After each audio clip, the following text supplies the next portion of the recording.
Look at that tiny balcony or unused corner of your yard. You probably think you can't grow anything there, right? Well, think again. Welcome to this Explainer Deep Divers. Today, we are cracking the code on small space gardening to get you massive harvests. We're going to see how absolutely anyone can turn a compact patch of dirt into a literal food-producing oasis using step-by-step methods straight from the experts. So do you really need a sprawling backyard to grow your own food? Nope. It's a huge misconception that gardening takes acres of land or a tractor. The sources we're digging into today reveal something awesome. Incredibly productive gardens thrive in the absolute smallest urban spaces. You don't need a farm, you just need a strategy. We're breaking down the exact blueprint for getting the highest yield out of a tiny footprint. Why does this all matter? Well, it boils down to the pure satisfaction of stepping right outside your door to grab your next meal.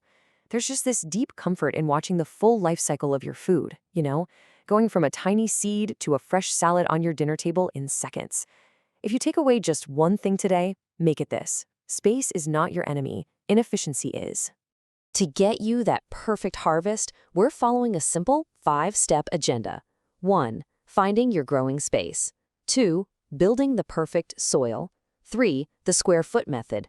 4. Choosing seeds or seedlings. And 5. Maintaining and harvesting crops. All right, step 1, finding your growing space. Let's look at picking the absolute right vessels for whatever area you have to work with. When you're evaluating containers, it really comes down to mobility versus depth. If you're up on an exposed high-rise balcony, plastic is going to be your best friend. It's super lightweight, so when a massive storm rolls in, you can easily slide those pots out of the wind. But on the flip side, if you've got a little patio or yard, upcycled wooden raised beds are amazing. They maximize root space, giving plants the depth they crave. And the best part, you can build them completely for free. If you do go the wooden route, the sources show exactly how to build a mini raised bed for $0. First, grab a pallet. But hey, this is a massive safety rule. Only grab pallets stamped with HT, which stands for heat treated. Never ever use ones stamped MB for methyl bromide. That is highly toxic. To save time, don't struggle prying out rusty nails. Just run a skill saw down the edges to cut the boards free without splitting them.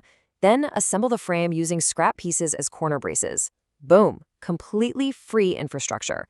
Moving on to step 2, building the perfect soil. Because bad soil equals bad plants. It really is that simple. The crucial trick here is balancing 3 things: fertility, drainage, and water retention. That's why experts absolutely swear by the famous Mel's Mix formula. It's an even 1/3 split. You've got 1/3 compost for massive nutrients, 1/3 vermiculite or perlite for drainage so roots don't rot, and finally 1/3 peat moss or coconut coir. That acts like a giant sponge to hold moisture so things don't dry out in the baking sun. To figure out how much mix you actually need, just calculate the volume. It's basic math. For instance, a standard 4x4 foot bed that's 1 foot tall requires exactly 16 cubic feet of soil. Knowing this completely stops you from overbuying at the store. But fair warning here, high-quality soil is usually going to be your biggest upfront expense. Which brings us to a genius hack for your budget. Since good soil is pricey, use the log trick. Plant roots rarely reach the very bottom of tall raised beds, so don't waste expensive soil down there. Place some cardboard at the base to suppress weeds, and then fill the whole bottom half with free logs, branches, and twigs. Then you only add your pricey soil mix to the top half. You literally cut your soil bill in half, and you actually improve the bed's drainage. Win-win. Step 3, the square foot method. This is a brilliant mathematical hack that takes all the guesswork right out of planting.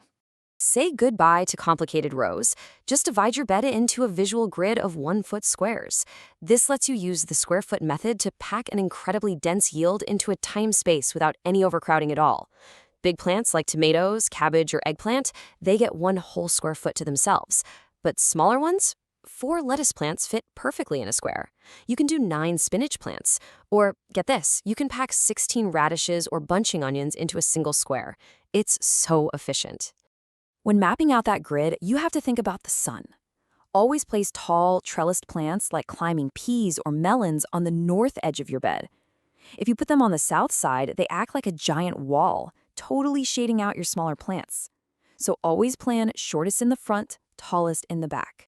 Step 4, choosing seeds or seedlings. This is the classic trade-off for every gardener. It really boils down to budget versus timeline. Seeds save you significant money and give you massive variety, but seedlings cost more because they literally buy you up to 2 months of accelerated growing time.